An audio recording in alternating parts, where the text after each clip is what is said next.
நண்பர்களுக்கு வணக்கம். நான் இந்த வீடியோ ஜேபிஆர் பீச்சில் எடுக்கிறேன், அதாவது ஜுமேரா பீச்சிலேருந்து எடுக்கிறேன்.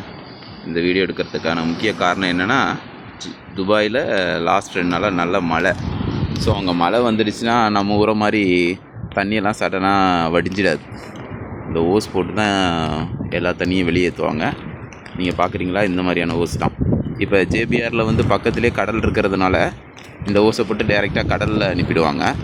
இதுவே அல்பர்ஷா வேறு ஏதாவது ஏரியாவிலலாம் நல்லா மழை பெஞ்சு தண்ணி தேங்கிடுச்சுன்னா நைட் நேரத்தில் லாரி வச்சு மோட்ரு போட்டு எல்லா தண்ணியும் வெளியேற்றுவாங்க. கொஞ்ச நாள் சிரமம் எடுக்கும் நிறையா, இதனால் அப்புறம் சில பயணங்கள்லாம் தடைபடும். ஆனால் ஜேபிஆரை பொறுத்த வரைக்கும் அது மாதிரி இஷ்யூ இருக்காது. ஏன்னா இப்போதைக்கு இதை யூஸ் பண்ணல இந்த ஓஸை. பட் அதே நேரத்தில் நைட் நேரத்தில் யூஸ் பண்ணுவாங்க. நைட் நேரத்தில் வந்தால் இது எப்படி இருக்கிறாங்க போகிறாங்கங்கிறத நம்ம பார்க்கலாம்.